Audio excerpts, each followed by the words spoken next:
महानगरपालिकांचे निवडणुकीचे वारे सुरू आहेत आणि बरेच असे उमेदवार आहेत जे इच्छुक उमेदवार जे उभे झालेले. बरेच लोकांनी बंडखोरी केली तर बरेच लोक असे झालेत की ज्यांना पक्षात खूप चांगलं काम करतात आहे. त्या त्या परिसरात खूप त्यांची कामं चांगली आहेत, ओळख चांगली आहे आणि असं असून सुद्धा पक्षाने त्याला तिकीट दिलेली नाही आणि त्यामुळे ते अपक्ष म्हणून निवडणूक लढवत आहेत. अशातच आपल्याकडे आशीर्वाद नगर हा जो एक पट्टा आहे दक्षिण भागातला, तर इथे जे काम करणारे जे आहे ज्यांचं नावच प्रचलित आहे इथे, एक सिद्धू कोमेजवार म्हणून ज्यांची नावानीच ओळख आहे. ही व्यक्ती गरिबांपासून म्हणजे अगदी तो झोपडपट्टीत राहणारा व्यक्ती असो किंवा एखाद्या श्रीमंत व्यक्ती असो, त्या सगळ्यांच्या मदतीला धावून जाणारी ही व्यक्ती आहे आणि प्रत्येकांची त्यांनी कामं केलेली आहे. जवळपास 20 वर्षापासून ही व्यक्ती राजकारणात सक्रिय कार्यकर्ता म्हणून आहे आणि अशातच या व्यक्तीला पक्षाने तिकीटच दिलं नाही. पण आज आपण त्यांच्याकडनं जाणून घेऊयात की नेमकं काय कारण होतं आणि पक्षाचं पाठिंबा का मिळाला नाही त्यांना आणि जी लोकांची जी सहानुभूती आहे की लोकांचा जो सपोर्ट आहे एवढं सगळं असताना पक्षाने त्यांना का डावललं हे जाणून घेण्यासाठी आज आपण यांच्याकडे आलेलो आहोत. आपण आधी सुरुवात त्यांच्याकडनं करूयात. भाऊ नमस्कार. नमस्कार. काय सांगाल आपण, काय तुम्हाला पक्षाने असं डावललं? पक्षाने मी जेव्हापासून राजकारणामध्ये आलो आहे तेव्हापासून मला हा खूप घाणेरडा अनुभव आलेला आहे. माझे एक मित्र होते दिलीप भाऊ लोखंडे, 2000ला त्यांची तिकीट कापली. त्यानंतर शेखर भाऊ सावरवंदे होते, 2009ला त्यांची तिकीट कापली. त्यानंतर 2014ला किशोर भाऊ कुमेजा होते, त्यांची तिकीट कापली. हा मला खूप मोठा अनुभव होता आणि त्याच हिशोबाने माझी जी राजकारणातली वाटचाल होती ती मी ठरवलं होतं की मला पक्षाने तिकीट दिले तर ठीक, नाही तर मी अपक्ष निवडणूक लढेन. पण लढणं हा माझा 100% माझा निर्णय होता आणि वेळेपर्यंत मला पक्षांच्या काही लोकांनी विश्वासाने ठेवलं. बस बीफाम मिल रहा है, आ रहा है, दे रहा है. पण संपूर्ण प्रभागामध्ये एकालाही बीफाम दिलेलं नाही. तसं जर पाहिलं तर आज नागपूरमध्ये मला माहित नाही, मी माहिती घेतली नाही, पण शिवसेनेमधून उद्धव बाळासाहेब ठाकरे खूप कमी लोक लढत आहेत. म्हणजे लढायला खूप लोक इच्छुक होते पण त्यांना मुद्दामून बीफाम न दिल्या गेले. काय कुणाची काय प्लॅनिंग आहे काय आहे माहित नाही. याच्या मागचं काय कारण असेल? मधामध्ये आता पेपरला नितीनजी तिवारीने बातम्या लावल्या किशोरभाऊ कुमेरच्या बद्दल किंवा हा बीजेपीला मॅनेज आहे. खरं आहे काय खोटं काय आम्हाला काही माहित नाही म्हणून आम्ही त्या विषयात बोलणार नाही. पण असं नेहमी होते की पक्षामध्ये काम करणारा जो कार्यकर्ता आहे, ज्याला लोकांची आवड आहे, निवड आहे, त्याला नेहमी डावललं जाते आणि त्याची तिकीट कापलं जाते. हे फक्त माझ्याच पक्षात नाही तर काँग्रेसमध्ये आणि बीजेपी मध्ये सुद्धा असं झालेलं आहे. आज इथे जे काही उमेदवार दिलेले आहेत आपण त्याबद्दल बोलणार नाही, पण ते किती काय आहे, त्यांनी काय केलेलं आहे हे सर्वांना माहित आहे. आणि एवढं सगळं असूनही त्या लोकांना तिकीट दिले आणि जो काम करतोय त्याला तिकीट नाही दिली. पण मला या गोष्टीचा काही दुःख नाही आहे, कारण की मी प्रत्येकाला घरी जाऊन सांगतोय की मी काम करणारा कार्यकर्ता आहे. 1 वोट फक्त कामाला, 3 वोट कोणाला पण द्या, हा माझा नारा आहे. बरं, मी असं ऐकलंय की या परिसरामध्येच नाही तर या परिसराच्या आजूबाजूचा जोही परिसर आहे तिथे तुमची ओळख कार्यक्षम एक कार्यकर्ता म्हणून किंवा प्रत्येक वेळेला प्रत्येकांच्या मदतीला धावून जाणारा, रात्री बेरात्री फोन करा तरी लगेच धावून जाणारा कार्यकर्ता अशी ओळख आहे. तर आपल्याला काय वाटतं की आता तुम्ही अपक्ष म्हणून जरी लढत आहात तरी तुमचा काय वाटतं, हे लोक तुम्हाला सपोर्ट करतील? 100% सपोर्ट करतील. कारण मला हा विश्वास आहे की माझं जे काम आहे ते गटर, नाली, रस्ते, संडास, बाथरूम वगैरे वगैरे नाही आहे.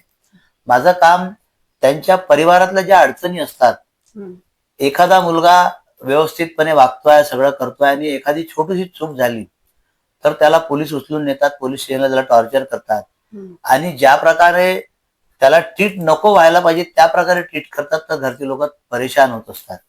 किंवा माझ्या मुलांनी एखादी छोटीशी चूक झाली आहे चुकून आणि तो सुधारण्याचा प्रयत्न करतो, त्याला सुधरू देत नाही आहे. अशा वेळेस पोलीस स्टेशनला जाऊन त्याला मदत करणे, मी त्याला मदत करून पोलिसांची त्या सगळ्या गोष्टीवर विचार करून त्याला मदत केली आहे आणि आज तो ऑटो चालवतो आहे. किंवा एखाद्या हॉटेल्स त्यांनी पांठीला लावलेला आहे, तो आज व्यवस्थितपणे सुधारलेला आहे. त्यानंतर एखाद्या परिवारातली मुलगी एखाद्या बाहेरगावाला दिलेली आहे आणि त्या मुलीवरती सुद्धा अत्याचार होत आहे, तर कोण मदत करेल? कुणाकडे जायचं आहे? नातेवाईक विचारत नाही, कोणी साथ द्यायला तयार नाही. अशा वेळेस कोणी आमदार, खासदार, नगरसेवक मदत करायला तयार नाही. अशा वेळेस ते जे लोक माझ्याकडे आले, मी त्यांना सुद्धा मदत केलेली आहे. एखाद्या दवाखान्यामध्ये, मेडिकलमध्ये म्हणा, बेहोमध्ये एखादा पेशंट भरती केलेला आहे आणि त्याला व्यवस्थित ट्रीटमेंट मिळत नाही, किंवा असे पण पेशंट आहे की ज्यांना भरती सुद्धा डॉक्टर घेत नाही, अशा लोकांना मी भरती करून त्यांना चांगल्यात चांगली ट्रीटमेंट मिळवून दिलेली आहे. हे कामं जर बघितली तर एका नगरसेवकाची नाहीये, पण समाजसेवक म्हणून हे केलेले माझे कार्य आहे आणि या कार्याची पावती म्हणून मला यावेळेस लोक महानगरपालिकेत पाठवतील, हा मला विश्वास आहे. आपली सुरुवात कशी झाली आणि किती वर्ष झाले तुम्हाला? राजकारणापासून सुरुवात झाली की समाजकारणापासून सुरुवात झाली, काय सांगाल? माझी सुरुवात राजकारणापासून झाली. समाजकारणामध्ये माझा काहीच विषय नव्हता. मी 2005 ला नोकरी सोडली आणि माझ्या एका मित्राच्या मागे मागे आम्ही फिरत होतो आणि मग मला अचानकपणे एक शाखा प्रमुख पद मला शेखरभाऊ सावरबंदे यांच्या माध्यमातून मिळालं आणि मग त्या माध्यमातून मी त्या माणसाच्या मागे मागे काम करत राहिलो. असं करता करता करता 2012ला मला माझ्या मिसेसला लढवण्यासाठी प्रयत्न करण्यात आले, पण मला तिकीट नाही मिळाली आणि माझ्या काही अडचणी पण होत्या. त्यावेळेला मी काही ते इलेक्शन लढू नाही शकलो. पण 2017ला माझ्या काहीच अडचणी नव्हत्या, मी सर्व गोष्टींनी सक्षम होतो. तेव्हा मी जेव्हा पक्षाला तिकीट मागितली तेव्हा इथे युती तुटली आणि इथे फक्त माझी मिसेस ती एकटी या प्रभागातून इलेक्शन लढली. ती जेव्हा इलेक्शन लढली तेव्हा जवळपास मला लोकांनी काहीही नसताना 1700 मतदान मला केलेलं आहे. ही माझी एक जमेची बाजू माझ्याकडे होती आणि त्या माध्यमातून मी ठरवलं की पुढची इलेक्शन महानगरपालिका आपण 100% कोणत्या पक्षातून निवडणूक लढल्या होत्या त्यावेळेस? ही शिवसेना पक्षातून लढली. अच्छा अच्छा. तुम्ही कार्यकर्ते होते त्यावेळेला? हा, मी कार्यकर्ता होतो. धनुष्यबाण हे माझं सिंबल होतं त्यावेळेस. आणि मग त्यापासून जी माझी सुरुवात झाली तर मी 24 तास फक्त सेवा सेवा आणि सेवा करत राहिलो. जवळपास मी तुम्हाला सांगितलं होतं की माझे एवढे भरपूरसे कामं आहेत आणि माझं चॅलेंज आहे माझ्या प्रभागामध्ये की तुम्ही कोणाला जाऊन विचारा की सिद्धू उमेदवार कोण आहे, तुम्हाला कोणी पण सांगेल. आणि सगळ्यात पहिले सांगेल की हा धावून येणारा, हा काम करणारा कार्यकर्ता आहे. एका फोनवरती रात्री बेरात्री कधी पण कोणतंही काम असो, काम काय आहे हे मी कधीच नाही विचारलं. फक्त त्यांनी मला म्हटलं की भाऊ मुझे कुछ काम है आपसे, मी धावून त्या कामासाठी गेलेलो. हीच माझी ओळख राहिलेली. बरेच लोकांच्या पाठी काय असं वारसा पद्धतीने चालतात की कोणीतरी घरी असतो राजकारणात आणि त्याच्यानंतर त्याला तो वारसा हक्क मिळतो. तो राजकारणात सुद्धा असं बरेचदा बघायला मिळतं. तर आपल्या बाबतीत असं काही झालं का, किंवा तुमच्या पाठीशी फॅमिली बॅकग्राऊंड असं राजकारणी राहिलं का, किंवा कोणी नातेवाईक किंवा जवळपासचे असे? नाही, आमच्या संपूर्ण परिवारामध्ये म्हणजे कोमजवार परिवारामध्ये तसं जर पाहिलं तर आमच्या समाजामध्ये सुद्धा मला कुठे काही असं वाटत नाही की कोणी राजकारणी मोठ्या पदावरती असतील म्हणून. कारण की मी एवढे वर्ष झाले हे करतो आहे, तर मला आता काही लोक अप्रोच होत आहे, पण त्याच्यामध्ये सगळे पॉलिटिकली म्हणून मला अजूनपर्यंत कोणी अप्रोच झालेलं नाही. बरं, एकंदरीत हे सगळं तुम्ही जे काही करताय तर याला पाठिंबा किंवा पाठबळ म्हणण्यापेक्षा काय, तर आर्थिक पाठबळ कसं तुम्ही मॅनेज करता? एवढे जेव्हा सामाजिक कार्य करत असतात कसं करताय? माझं छोटे मोठे काम आहेत, माझे काही ग्रुप्स आहे माझ्या मित्रांचे, त्यांच्या माध्यमातून माझं लाऊडचं काम चालते, माझं प्रॉपर्टी खरेदी विक्रीचं काम चालते. त्या माध्यमातून मी माझा परिवार, माझी आई बहीण आणि माझा संपूर्ण परिवार सांभाळून मी लोकांची जी काही सेवा आहे ती सुद्धा करत असतो. बरं, आतापर्यंत अशी किती कामं केली आणि कोणती अशी लक्षात राहण्याजोगी किंवा कुठंतरी इमोशनली अगदीच मनाशी लागून गेलेला एखादा प्रसंग तुम्हाला सांगता येईल का? नाही, असे काही कामं आहेत, पण मी ते त्यांच्या नावानिशी मला सांगावं लागेल आणि मी कुणाबद्दल वाईट हा माझा विषयच नाही. माझं घरी प्रत्येकाला म्हणणं आहे की आपल्याकडे आपला विरोधी सुद्धा आला तरी त्याचं सुद्धा स्वागत, त्याचा सुद्धा मान सन्मान झाला पाहिजे. आणि मी आता प्रत्येकाला सांगतोय की हे इलेक्शन फक्त 15 ते 20 दिवसाचं आहे. त्यानंतर आपण जसेच तसे माणसाने माणूस आणि माणुसकी जपली पाहिजे. मला आताच एक जण त्या दिवशी हिंदुत्वावर भाषण देण्याचा प्रयत्न होता. त्याला म्हटलं माणूस आणि माणुसकीच नाही जगेल तर हिंदुत्व कसलं जगेल? नक्कीच. पहिले तो जगला पाहिजे. आणि तुम्ही ते एखाद्या पक्षाचा म्हणजे एखादी पक्ष बीजेपी किंवा कोणताही पक्ष आम्ही हिंदू बोलताय तसं होत नाही. पहिले माणूस आणि माणसाला जगवा, त्यानंतर तुम्ही पक्षाला जगवा. पक्ष काय आज येतील पुन्हा दुसरा पक्ष, कुणी उद्या नवीन पक्ष काढेल. पक्ष तर नेहमी निघत राहणार आहे, पण माणूस आणि माणुसकी पहिले जगली पाहिजे, हा माझा पहिला विषय आहे. असं बघितलं जातं की सत्तेसाठी आज या पक्षात तिकीट मिळालं नाही तर लगेच दुसऱ्या पक्षात कोणी एंट्री घेणारे पण बरेच लोक आहेत. तर तुम्हाला अशी काही ऑफर आली का की आज तुम्हाला शिवसेनेनी ठाकरे गटाने जर तिकीट दिलं नाही तर तुम्ही दुसऱ्या गटात यावं, कारण तुमचा पाठिंबा जो आहे हा बऱ्याच लोकांना माहिती आहे की यांचं चांगलं आहे, नेटवर्क चांगलं आहे, तर ही व्यक्ती आपल्याकडे आली तर जिंकू शकते, असं कोणी तुम्हाला ऑफर दिली का या याच्यामध्ये? मला जर एक बीजेपी सोडली तर मला सर्व पक्षाची ऑफर होती. ओके. मला एका पक्षाची तर अशी ऑफर होती की तू फक्त आमच्यासोबत नॉमिनल फॉर्म भर, बाकी आम्ही सगळंच तुझं करतो. तुला पत्रक बिल्ले गाड्या घोड्या सगळं आम्ही करतो, फक्त तू आमच्यासोबत उभा राहा. कारण की त्यांना माहित आहे की मी उभा राहिलो की माझी ताकद काय, माझा परिचय काय, माझा संबंध काय, माझ्या या सर्व वर्किंगचा त्या लोकांना 100% फायदा झाला असता. पण माझं मत असं होतं की माझ्यासोबत जे उभे राहतील ते पण माझ्यासारखे असायला हवे. माझ्यात कोणी येऊन उभा राहील आणि मला तो विकत घेतल्यासारखं होईल, आणि ते मला करायचं नव्हतं. म्हणून मी ठरवलं होतं की मी एकमेव आणि एकटा लढील, अपक्ष लढीत, पण मी एकटाच लढील. पण स्वतःच्या विचारधारेनुसारच चालणार, विचारधारा धरूनच चालणार, दुसऱ्याशी मॅनेज होण्याचा प्रयत्न करायचा नाही. मला ते जमणारही नाही सुद्धा, कारण की मी बाळासाहेबांच्या विचारधारेतून जन्म घेतलेला आहे आणि त्यानुसार तुम्ही असा एकला चलोरेची भूमिका घेतली आहे. पण याच्यामध्ये मला एक आणखी विचारायचं होतं की तुम्ही एवढे जे काही कामं करतात आहे तर या कामाची काही अशी लिस्ट आहे का की स्पेसिफिक कोणती कामं केली, सामाजिक कामं तर केली पण कोणती कामं केली? मी आता जवळपास सर्वेश्वर मंदिराच्या दत्तात्रनगर सर्वेश्वर मंदिर आहे तिथे रेन वॉटरची लाईन टाकून दिलेली आहे. त्यानंतर मंदिरासमोर एक छोटस गार्डन आहे, त्या गार्डन मध्ये ज्येष्ठ नागरिक आपला स्वतः पाण्याचा भरलेला पाईप ओढायचे आणि ते ओढू पाणी द्यायचे. ते मला आवडलं नाही तर मी तिथे संपूर्ण गार्डन मध्ये नळाची लाईन टाकून दिलेली आहे, 4 पॉइंट्स वेगवेगळे केलेले आहे आणि त्यांनी पाईप लावलेला आहे. त्या पाईपातून त्यांना काही कोणाला पाईप ओढायची गरज नाही, काही नाही, वॉल सुरू केला की पाणी मिळते. तसंच आता जस्ट एक महिनाभर सुद्धा व्हायचा आहे, दीपक भाऊ कापसे म्हणून आमचे आदरणीय आहेत, माझे नगरसेवक आहेत, त्यांच्या घरासमोर सुंदर क्रिकेटची पिच बनवून दिली आणि खूप मोठी टुर्नामेंट आता मागच्याच संडेला झालेली आहे, फायनल झाली मागच्या संडेला, तिथे क्रिकेटची टुर्नामेंट करून दिलेली आहे. तसंच आशीर्वाद नगर गार्डन जे आहे त्या गार्डन मध्ये मी आमदार नेतेमधून 30 लाख रुपये आणलेले आहे. त्या गार्डनला आज आमच्या या प्रभागात 8 गार्डन आहे टोटल. 8 गार्डन पैकी आशीर्वाद नगरचे गार्डन सगळ्यात सुंदर गार्डन आहे. दत्तात्रय नगरला एवढं मोठं गार्डन आहे, पण त्या दत्तात्रय नगरच्या गार्डनला सुद्धा ॲक्युप्रेशरची ट्रॅक नाही आहे. ती ट्रॅक मी त्या गार्डनला लावून दिलेली आहे, ग्रीन जिम लावून दिलेलं आहे, लहान मुलांचे खेळणे आहे, सगळ्या सोयीसुविधेने एवढं सुंदर गार्डन आमच्या या प्रभागात एकमेव गार्डन आहे.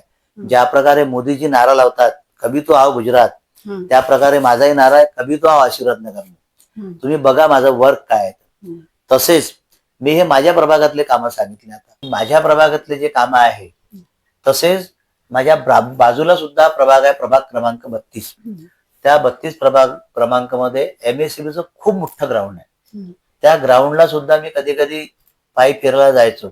त्या ग्राउंड मध्ये पाहिला तिथे तोच त्रास होता की खूप मोठा पाईप, ते खूप मोठं गार्डन आहे आणि ते खूप ओढायचे. मी म्हटलं क्या यार ये भैया म्हणे हमको झाड जगाना है, आपल्या घरून बालट्या बालट्या भरून पाणी आणायचे. मला ते आवडलं नाही. मी त्या गार्डन मध्ये सुद्धा MSCB या गार्डन मध्ये जवळपास पूर्ण गार्डनला नळाची पाईपलाईन टाकून दिली. 6 महिन्या अगोदर एक पोड बनवता बॅडमिंटनचा, आता जस्ट दुसरा बॅडमिंटनचा पोड बनवून दिला आहे. तसेच थोडं सामोर गेलो की राजा मारुती गार्डन आहे उदयनगरला, तो पण प्रभाग क्रमांक 32 आहे. त्या गार्डनला सुद्धा बॅडमिंटनचा पोड मी तयार करून दिला. मी माझ्या प्रभागात जे कामं केली ते केलेलीच आहे आणि छोटे मोठे चेंबर रिपेअरिंग, छोट्या मोठ्या 2-4 पायल्याचे पाईप लाईन्स वगैरे वगैरे जे आहे असे तर भरपूर कामं केलेले आहेत. मोठ्या तद्बागमध्ये सुद्धा माझे भरपूरसे काम आहेत. याच्या व्यतिरिक्त तुम्ही काही आधार कार्डचे कॅम्प घेतलेले आहे किंवा नेत्ररोग हा. वगैरे असं काही तर ते मी मोफत जवळपास 2270 हम्म. राशन कार्ड मोफत बनवून दिलेले आहे. ओके. तसेच आधार कार्डचे कॅम्प माझे रेग्युलर सुरू असतात. हम्म. माझे हेल्थ कॅम्पचे कार्ड रेग्युलरली सुरू असतात. हम्म. अशी अनेक कामे मी जनतेच्या निगडीत केलेली आहेत. आणि मी नाही ओळखत आता, हम्म. पण मला लोक ओळखतात. मी कुठे गेलो की लोक म्हणतात, अरे यार भाऊ को मैंने वो मेरा फोन किया था, मेरा काम था, भाऊ ने कर दिया. म्हणजे तुम्ही भाऊ को- विकास कामावर जास्त भर देता. हा, हम्म. माझा एजेंडाच आहे की मला मतदान पक्षाच्या नावाने नाही. हम्म. माझी तर मनापासून इच्छा आहे की ज्याप्रमाणे ग्रामपंचायतचे इलेक्शन होतात ना, हम्म. त्याप्रमाणे महानगरपालिकेचे इलेक्शन व्हायला पाहिजे. हम्म. म्हणजे तुम्ही तुमच्या क्वालिटीनिशी निवडून आले पाहिजे, Politicians. पक्षातून नाही. आज इथे जेवढे उमेदवार आहे हम्म. त्यांची मी बोलायला नको, पण त्यांचा तो विषय नाही आहे. बरं, हे जे तुम्ही कामं करता हे सगळे कामं तर त्या त्या परिसरातल्या नगरसेवकांची असतात. तर हे तुम्ही नगरसेवक नसताना सुद्धा करताय तर का म्हणून आणि काय वाटतं असं की म्हणजे त्यांना थोडीच तोड असं, पण तुम्ही त्यांना म्हणत नाही का हे तुमचे काम आहेत मी का करावे? नाही, ही कधी कधी माझी बायको बोलते मला हा. की ते नगरसेवक आहे त्यांना सांगायला पाहिजे. हम्म. मी तिला हे म्हणतो की जर ते कामं करतील हम्म. आणि मी उद्या इलेक्शनला उभा राहील हा. तर मी त्यांना काय उत्तर देईल? मी काय कामं केली? मी काय कामं केली? बरं. म्हणून मी अगोदरच सांगितलं तुम्हाला की माझा नारा आहे, पहिले इस्तेमाल करो बाद में विश्वास करो. म्हणून मला लोकांनी पहिले वापरलेला आहे, मला बघितलेलं आहे की मी काम करतोय की नाही करत, माझा काय रिझल्ट आहे. म्हणून आज मला 100% विश्वास आहे की मी 100% निवडून येईन. या परिसरात किती वर्ष झाले तुम्हाला काम करून? या मी प्रभागामध्ये या प्रभागामध्ये मला मी 2015 पासून, तसं तर मी 2012 पासून 2007 पासून पक्षात काम करतो आहे. पण 2012 पासूनची माझी स्पीड मी पकडलेली आहे. तर ती आता तर मला पदाची गरज नाही. मी या शब्दात सुद्धा लोकांना बोलतो की मला पदाची, आणि लोकांना माहित आहे भाऊला पदाची गरज नाही. पण लोक म्हणतात की भाऊ अगर पद पे रहेंगे ना तो भाऊ और ज्यादा काम करेंगे. हा माझ्यातला विश्वास नाही, हा लोकांमधला विश्वास. लोकांमधला विश्वास आहे आणि ह्या लोकांमधला विश्वास तुम्हाला कायम ठेवायचा आहे. 100% जिंकून येणारच. 100% जिंकून येईल, मला विश्वास आहे. आणि लोकांना कळेल ना की पक्षामध्ये आणि याच्यामध्ये लोक स्वतःहून माझ्या कानात येऊन सांगतात की भाऊ एक वोट हम तुमको देंगे, 3 किसी को भी देंगे. बर, म्हणजे हे तुमची जमेची बाजू आहे आणि तुमच्या केलेल्या कामाची पावती आहे असं म्हणायला हरकत नाही. आपण जे आतापर्यंत जी कामं केली याच्यामध्ये युवकांसाठी किंवा महिलांसाठी असं स्पेशली काय कामं केली? ज्येष्ठांसाठी कामांची मी लिस्ट भरपूर ऐकली, पण युवक झाले किंवा महिला झाल्या यांच्यासाठी काय? युवकांसाठी जवळपास 30-40 युवक असतील आपल्या ह्या एरियातले, ज्यांना आपण केसीसी कंपनी आहे मिहानमध्ये, या माझ्या मित्राच्या काही कंपन्या आहे, सिक्युरिटी गार्डच्या काही नोकऱ्या आहे, अशा जवळपास 40 मुलांना आपण नोकऱ्या आपण मिळवून दिलेल्या आहे. तर ते मुलं म्हणजे काय की आपण आपल्या प्रभागातले असं नाही म्हणू शकत, कारण की कसं आहे, जो आपल्याला काम मागायला आला आपण त्यांना नोकरी मिळवून दिली आहे. मग तो दुसऱ्या प्रभागातला असो, पिपळ्याचा असो, हुडकेश्वरचा असो, तो कुठलाही असेल, असे 40च्या जवळपास मुलांना आपण नोकऱ्या लावून दिलेल्या आहे. आणि राहिला महिलांचा विषय, तर महिलांना आजकालच्या ज्या मुली आहेत त्यांचा तोच विषय आहे की भाऊ छोटी मोठी कुठेतरी मला नोकरी पाहिजे. आपण त्यांना सुद्धा त्यात कमीत कमी 10-15 लेडीज असतील, पोरी असतील, त्यांना सुद्धा आपण नोकरी लावून दिलेली आहे. आणि आता राहिला महिलांचा विषय, तर आता मी माझ्या या वचननाम्यामध्येच सगळं लिहिलेलं आहे. माझ्याकडे तसे भरपूरसे हे आहेत, ज्याला काय म्हणते गृह उद्योग, पण कसं आहे महिला तयार नाही होत करायला. त्यांना कसं आहे कुठेतरी बा मी 8 घंटे 10 घंटे 12 घंटे आम्ही नोकरी करू, पण व्यवसाय भर द्यायला तयार नाही. आणि छोटे छोटे खूप सारे असे गृह उद्योग आहेत, म्हणजे पापड आहे, पिशव्या शिवणं आहे, प्लास्टिकच्या 100%. मी माझ्या वचननाम्यात दिलेला आहे, हा माझा जो वचननामा आहे या वचननाम्यात दिलेला आहे की मी काय काय करणार आहे.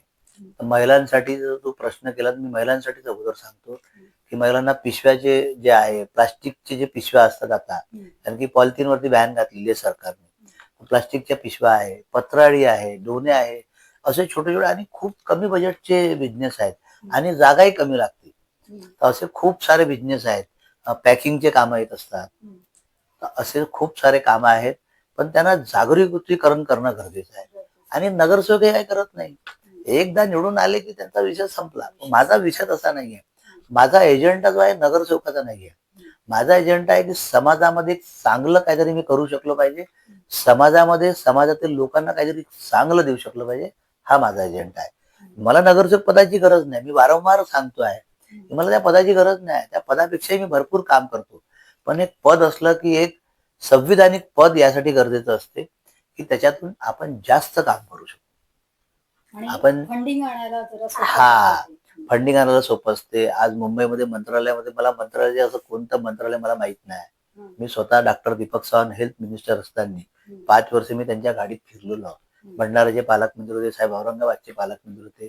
त्या मंत्रालयामध्ये कोणत्या ठिकाणी कोणत्या डिपार्टमेंटला काय काम होते याचा मला भरपूर अभ्यास आहे. मला कोणी मंत्रालय पण सांगते ना, मी तर हसतो. इथे जे काही नगरसेवक आहे ते फक्त पक्षाच्या नावाने निवडून येतात. कामाच्या नावाने त्याचा काही उद्देश नाही, काही विषय नाही. आणि घरावर पाट्या लावण्यासाठी नगरसेवक मला व्हायचंच नाही. मी असाच एकदम ओके काम आहे माझं. बरं, जर तुम्ही निवडून आलात तर पुढे काय काय कामं करणार आहात आणि काय तुमचा वचननामा असणार आहे ते थोडं सांगा. माझं वचननामामध्ये असं आहे, मी नगरसेवक झाल्यानंतर प्रभागातील सुशिक्षित विद्यार्थ्यांसाठी ई लायब्ररी. अच्छा, सध्या लायब्ररी नाही आहे इथे लायब्ररी नाहीये. हा, त्याच्यानंतर प्रभागातील बेरोजगार युवकांसाठी स्पर्धा परीक्षेची तयारी ती मी एमपीएससी ते मी नगरसेवक झाल्यावर करीन हे वचननाम्यात टाकला. पण मी ऑलरेडी हे अगोदर सुरू केलेलं आहे. कुठे ग्रंथालय कसं हा, माझा ज्ञानोरे ट्युशन क्लासेस आहे. सक्कादरा तलाव, सक्कादराच्या त्या इथे आपलं काय म्हणते समाज कल्याण पाशी, तिथे मी हे क्लासेस सुरू केलेले आहेत. अगोदरच सुरू केलेले आहेत. तरी मी वचननाम्यात टाकलेला आहे. आता जवळपास मला 3 महिने झाले ते क्लासेस सुरू केले आहे. त्या क्लासेसमध्ये जवळपास 40 विद्यार्थी ते शिक्षण घेत आहे आता सध्या. त्याच्यानंतर माझ्या वचननाम्यामध्ये टाकलेलं आहे शाळेचे उच्च दर्जाचे शिक्षण. कारण की मी स्वतः एका कारपंच्या शाळेत शिकलेलो आहोत. त्यामुळे मला माहित आहे शिक्षणाला काय महत्व आहे. कॉर्पोरेशनच्या शाळा बंद होत आहेत किंवा बऱ्याच बंद झालेल्या आहेत, तर तुम्ही गरीब विद्यार्थ्यांसाठी म्हणून काय ते सुरू करणार? मी ज्या शाळेत स्वतः शिकलेलो ती शाळा दत्तात नगरला. ती जी तिथली जागा जी आहे ती आहे जागा संस्थेची आणि त्या संस्थेच्या ती शाळा सुरू आहे. शाळा किराया देते महानगरपालिका, पण त्या शाळेत ज्या प्रकारे शिक्षण पाहिजे तसं होत नाहीये. आणि मी स्वतः त्या शाळेत शिकल्यामुळे माझी ती शाळा माझ्या डोक्यात आहे तर माझी लहानपणची शाळा कशी होती आणि आता ती शाळा कशी असायला पाहिजे. आता एक 2, 4, 8 दिवस अगोदर जेव्हा माझे जे टीचर्स आहे कॉलेजचे, नवोदय कॉलेजचे राजे झाडे गुरुजी, त्यांना वाटलं की बा आपल्या कॉलेजचा विद्यार्थी महानगरपालिकेमध्ये आणि एवढं नाव कोण आहे हा कोमजवार. त्यांनी मला स्वतः बोलून माझं स्वागत सत्कार केला आणि मला आशीर्वाद दिला. तर हे ते त्या गुरुची आणि या शिष्याला मिळालेली एक आपण काय म्हणू त्याला ती आशीर्वाद ते त्यांनी मला दिलेले आहे. तर आता ते शाळेचा मला खूप मोठा म्हणजे अचिव्हमेंट आहे माझ्यासाठी. मी ती शाळा त्याच्यामध्ये इंग्रजी उच्च दर्जाचे शिक्षण देण्याचा 100% माझा प्रयत्न राहील. मी ते सुद्धा माझ्या वचननाम्यात दिलेलं आहे. आधुनिक रुग्णवाहिका म्हणजे आपल्या प्रभागासाठी मोफत आधुनिक रुग्णवाहिकेचा आपण हे करणार आहे आणि ती खूप कमी बजेटमध्ये आणि व्यवस्थित होते. तसंच आता शववाहिकेला जेव्हा तुम्ही गाडी बोलवता तर 600 रुपये घेत होतो. म्हणजे आता तो धंदा झालेला आहे. अगोदर यांनी सुरुवातीला ती सवय लावली लोकांना आणि आता तो मोफतची सवय लावली. आता धंदा झालेला आहे. आपण आपल्या प्रभागासाठी ती शववाहिका मोफत देणार. हा, आपण त्याच्या शववाहिकेचे पैसे नाही घेणार. तसंच ज्येष्ठ नागरिकांसाठी ग्रंथालय आणि विरंगुळा केंद्र हा ते खूप गरजेचं आहे. कारण की आज आपल्या इथे ज्येष्ठ म्हटलं तर खूप त्रस्त असतात घरच्या सगळ्या त्या याच्यामुळे, त्यांना ते विरंगुळा केंद्र खूप आवश्यक आहे. आणि मला तसं ज्येष्ठांचे भरपूर आशीर्वाद म्हणून मी सगळ्यात पहिला माझा तो एजेंडा राहणार आहे. असे अनेक विरंगुळा केंद्रात काय असेल असं स्पेशली, म्हणजे काउन्सिलिंग किंवा ते का एकटेपणा जास्त जाणवतो अशा वेळामध्ये? हा, बरोबर. हा, तुम्ही एकदम चांगला प्रश्न केला. त्याच्यामध्ये आपण काउन्सिलिंग ठेवणार आहोत, ज्ञान योगा ठेवणार आहोत. म्हणजे योगा असतो पण ज्ञान योगा म्हणजे त्या योगामध्ये तुम्हाला ध्यान देऊन ओम किंवा असे जे काही आपले मंत्र असतील, एकटेपणा राहणार नाही. त्यामध्ये आपण तिथे अनेक प्रकारची पुस्तकं ठेवणार आहोत. त्यामध्ये कॅरम, चेस खेळ पण असणार आहे. आपण म्हणजे आपण त्याच्यामध्ये ते सुद्धा अवेलेबल करून देऊ की बा ते आले की तिथे कॅरम खेळू शकतील, चेस खेळू शकतील, पेपर्स राहील त्याच्यात, प्रत्येक प्रकारे न्यूजपेपर, अशा प्रत्येक गोष्टीचं ते आपण त्यांच्यासाठी ते करणार आहोत. ते आपलं एक स्वप्न आहे ते किंवा आपल्या लोकांसाठी काहीतरी झालेलं आहे. त्यानंतर आपण याच्यात हे टाकलेलं आहे रस्त्याचे डांबरीकरण. हा तर गरजेचा विषय, तो तर नगरसेवक म्हटलं की तो विषय असतो, डांबरीकरण असो, गटर असो, हा तर प्राथमिक दर्जाचा एक विषय आहे. आणि सिमेंटीकरण सगळीकडे होतं, पण मला सिमेंटीकरण मध्ये आवड नाहीये. गडकरी साहेबांनी धडाका लावलेला, त्याबद्दल काही वाद नाही, पण एरियामध्ये सिमेंटीकरण नको. जे मोठे रस्ते आहे, जे हायवे आहे, इंटरनॅशनल हायवे किंवा एरियातील मोठे रस्ते आहे, मुख्य रस्ते आहे, ते ठीक आहे, पण गल्लीतले रस्ते सिमेंटीकरण होत आहे, ते चुकीचा विषय आहे. ते नको व्हायला पाहिजे, ते डांबरीकरणच व्हायला पाहिजे, असं माझं मत आहे. तसंच आमच्याकडे आता असामाजिक तत्वाचा वारंवार वाढत चाललेला आहे. म्हणजे सुर्वे लाऊट, दत्तात्रनगर, नवीन सुभेदार, म्हणजे एकाच घरी 3-3 वेळा चोऱ्या होत आहे. गोष्ट आहे. या परिसरात कुठे पोलीस चौकी वगैरे नाही का? नाही, या परिसरात कुठेच पोलीस चौकी नाही. कोरोना लागायच्या अगोदर मी माझ्या एरियामध्ये एक चौकी तयार केली. माझ्या स्वतःच्या खिशातले 25,000 रुपये मी खर्च करून तिथे टेबल, खुर्च्या, पेंटिंग, पंखा, सगळ्या गोष्टीची व्यवस्था केली होती. एक सरकारी रूम्स होती, पण तिथे सुद्धा काही असामाजिक तत्वाची लोक बसत होते. सुरुवातीला तर तिथलेच काही लोक आले, त्यांनी सांगितलं की भाऊ अपने पास रूम आहे, आप या बनाव, आणि मी ते खर्च केला, सगळं केलं. पण कोरोनामुळे ते काय झालं की ते लेट होत झालं, आणि असं वर्षभर जवळपास निघून गेलं. आणि जेव्हा ते ओपनिंग करायची वेळ आली कोरोना संपल्यानंतर, तिथल्या लोकांनी विरोध केला. म्हणजे तिथे बसणारे जे पुट्टेशाही होते, संध्याकाळी ते तिथं गांजा, दारू, चुपचाप मध्ये पांडेल्याच्या मागे जे करत होते, त्या लोकांनी विरोध केला. आणि मग मला बोलवलं त्यांनी. मी म्हटलं माझी काही जबरदस्ती नाही, मी तुमच्या घरी नाही आलो, तुम्ही माझ्याकडे आले होते, तुम्हाला करायचं तर करा, काही प्रॉब्लेम नाही. तीच पोलीस चौकी कॅन्सल झाली. पण आता ती 100% पोलीस चौकी व्हायला पाहिजे असं तिथल्या लोकल लोकांना वाटते, आणि मला सुद्धा वाटते. आणि ते लोक सुद्धा तयार आहे. आता त्यांना कळलं आहे की आपण चूक केलेली आहे बा, आपल्या एरियामध्ये चौकी असायला पाहिजे. कारण की बाहेरची पोरं येऊन धुमाळकोळ, घाणघाण, शिवा, हे ते भांडणं. आणि आता या रनिंग मध्ये भरपूरसे, आता मला वाटते बहुतेक एक मर्डर आत्ताच झाला, एक 8-10 दिवस अगोदर, या दत्तात्रनगरला, नंदूरला, आशीर्वाद नगर, सक्कादरा पोलीस स्टेशनच्या आधी. एक पोलीस चौकी 100% गरजेची आहे. कारण की सक्कादरापासून इकडे यायला पोलीसवाल्यांना खूप हे असतो. तर एक चौकी पोलीसची आपला तो एक हे आहे. त्याच्यानंतर मुख्य म्हणजे जे रस्ते असतात, त्या रस्त्यावरती एक मोठा प्रवेशद्वार असायला पाहिजे. तो सुद्धा माझा एजंट आहे. ती प्रभागाची ओळख असणार आहे. एकदम बरोबर.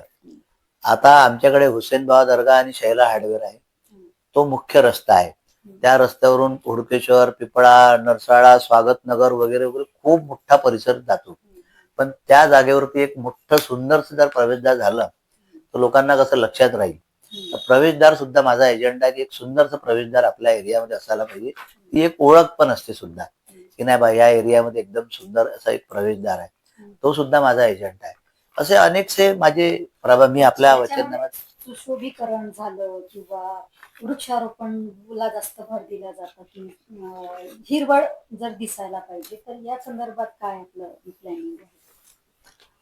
मी त्यासाठी आता दीपक भाऊ कापसे जी तुम्हाला म्हटलं, जिथे क्रिकेटची पिच बनवून दिली आहे, त्या गार्डनच्या ट्रॅक जी आहे, म्हणजे जे पायी चालतो, त्याच्यामध्ये खूप सारा डिस्टन्स आहे कंपाऊंड वॉल पासून. मी ते सगळं नोटिंग केलेलं आहे. आणि मला एक किरण नासेरी म्हणून त्यांनी मला सांगितलं, त्यांचं ते मला खूप आवडलं. झाडं खूप मोठे मोठे आहे आणि त्याच्यामध्ये गॅप भरपूर आहे. तर कसं आहे, एक बेंच आणि एक ग्रीन जिम, त्या झाडाच्या मधामध्ये एक बेंच आणि एक ग्रीन जिम, असे भरपूरसे तिथे 8-10 ग्रीन जिमचे आयटम्स लागू शकतात. आणि एक मंदिर आहे, मंदिरच्या मागे सुद्धा खूप सारा स्पेस वाचलेला आहे. तिथे छान 10 वर्षाखालील चिल्ड्रन खेळणे गार्डन छोटस, ते सुद्धा होऊ शकते. म्हणजे स्पोर्ट पण आहे आणि गार्डन पण आहे. परिसराच्या स्वच्छतेच्या बाबतीत काय? कारण बऱ्याच वेळेला काय होतं, जिथे तिथे तुम्हाला कचरा पडलेला दिसतो, घाण इथे तिथे, पावसाळ्यात पाणी साचलेलं असतं. तर त्यावर काय भर देणार आहात तुम्ही? आता परिसराला कचऱ्याचा जो विषय घेतला तुम्ही, तर दत्तात्रय नगरला सर्वेश्वर मंदिराच्या बिलकुल मागच्या साईडला वाचनालय आहे. हम्म. त्या वाचनालयापाशी तिथे नेहमी कचरा घर डम्पिंग ऍड म्हणून ठेवलं होतं. त्या विषयावर खूपदा मी हे करून ते डम्पिंग ऍड मी हटवलेलं आहे. अच्छा. हा, तिथे डॉक्टर सूर्यवंशी हॉस्पिटल आहे, तिथे मी स्वतः सगळं फॉलोअप करून, तेव्हा आरोग्य अधिकारी रामटेके साहेब होते, आता त्यांचे रिटायर झाले, ते आता खोडसकर साहेब आलेले आहेत. मी त्या रामटेके साहेबांना ते सगळं बोलून ते करून घेतलेलं आहे. मला या गोष्टीवर सुद्धा माझं पूर्ण लक्ष आहे. पण काही काही ठिकाणी काय आपल्या लोकांच्या सुद्धा चुका असतात. आपण प्रत्येक गोष्ट नगरसेवक किंवा महानगरपालिकेला नाही बोलू शकत. आपल्या लोकांनी जसं आपलं घर साफ ठेवते तसं प्रभागही सुद्धा साफ ठेवावा. मी माझ्या प्रत्येक मीटिंग मध्ये लोकांना सांगतो आहे की आपण आपलं घर साफ ठेवतो ना, मग आपलं घर म्हणजे आपला प्रभाग, प्रभाग म्हणजे आपला वार्ड, आपला परिसर सुद्धा साफसुथरा ठेवला पाहिजे. प्रत्येक गोष्ट नगरसेवकांनी, आमदारांनी, खासदारांनी केली पाहिजे अशी सुद्धा गरजेची नाही राहत. आता सध्या मन की परिस्थिती, म्हणजे तुमची मनाची जी इच्छा आहे ती खूप गरजेची आहे. ज्यांनी ज्यांनी पाठिंबा दिला असं कोणाचे नाव घेऊ शकणार तुम्ही, म्हणजे त्यांना आता सपोर्टिव्ह आहे? हो, आता माझे आदरणीय आहे दीपकरावजी दांडेकर, पीडब्ल्यूडीचे खूप मोठे कॉन्ट्रॅक्टर आहेत ते. तसंच वामनरावजी साळवे आहेत, ते क्लास 1 अधिकारी आहेत. त्यांना 70,000 महिन्याची पेन्शन आहे. पण सकाळी 8 वाजतापासून तर रात्रीचे 11 वाजेपर्यंत माझ्यासोबत माझ्या मागे मागे मागे मागे धावत असतात. म्हणजे अप्रतिम प्रेम. तसेच ते त्या गार्डनचे, आशीर्वादनगर गार्डनचे अध्यक्ष आहेत. त्या जवळपास 40 लोकांची टीम आहे. आता मी प्रत्येकाचे नाव नाही घेऊ शकत, पण त्या 40 टीम मधला प्रत्येक माणूस माझ्या एकदम पाठीशी आहे. तो धावतो आहे माझ्यासोबत. आज रिटायर झालेले लोक आहेत सगळे. आज माझे आदरणीय कडुगुरुजी आहे, काळबांडे साहेब आहेत, इटनकर साहेब आहेत, खेडकर साहेब आहेत, विलास धुर्डेजी आहे, प्रकाश काळबांडेजी, असे अनेक लोक आहेत त्या ग्रुपमध्ये जे अप्रतिम प्रेम करतात आणि माझ्या मागे मागे मागे मागे, म्हणजे त्यांना काही लेनदेन नाही. आपल्या घरी खूप सुखी आहे ते. मी शून्य आहे म्हटलं तरी चालेल, प्रेमापोटी तुमच्या पाठीशी मी त्यांच्या समोर शून्य आहे. तसाच माझा लहान भाऊ आहे सोनू म्हणून, साळुंके म्हणून, आशिष साळुंके, त्याला पण सोनू म्हणून आम्ही प्रेम. मला प्रभागातील भरपूर लोकांचं सहकार्य आहे. मला खूप लोक मदत करतात. माझी मिसेस आशा कुमतवार, माझा मुलगा, माझ्या आजूबाजूला राहणारे माझे शेजारी, ते सुद्धा सकाळपासून सायंकाळपर्यंत माझ्या प्रचारामध्ये कंटिन्यू असतात. मीटिंग मध्ये येतात, मीटिंगा लावतात, पत्रक वाटतात. आणि हे कुठलाही मोबदला न घेता, कुठलाही मी तुम्हाला, तुम्ही आता खूप साऱ्या मोठ्या मोठ्या रॅल्या बघत असेल, त्या मला पण सुद्धा फोन आले काही लोकांचे, भाऊ आम्ही 10 बाया पाठवल्या 400 रुपये रोजीने. अच्छा. माझ्याकडे मी जेव्हा प्रचारात असेल, माझ्या मागे जाऊन तुम्ही विचारून घ्या की माझ्या बाईला मी किती पैसे देतो. ती माझ्या केलेल्या कामासाठी, माझ्या प्रेमापोटी ती माझ्या पाठीशी असते. यासाठी तुम्ही त्यांचे आभार पण मानणार आहेत. एक त्यांना विश्वास आहे की हा दादा जो आहे हा कोणतंही काम करू शकते आणि हा करतो आहे, हा नेहमी आमच्या पाठीशी, हा 24 तास सेवा देतो. बाकीचे लोक किती काय आहे हे त्यांना माहिती आहे. आणि हे रक्षाबंधनाला जे तुमचे हात भरून असतात त्याचे मला जवळपास आशीर्वाद नगर मधील योग नृत्य ग्रुप आहे, त्या योग नृत्य ग्रुपच्या जवळपास 35 लेडी ते योग नृत्य करतात. जवळपास दरवर्षी 30 लेडीज मला राखी बांधायला येतात. 30 महिला माझ्या पूर्ण हाता भरला असतो. त्या सगळ्यांचा सपोर्ट आहे. तेव्हा मला अनंत दिघे साहेबांची आठवण येते.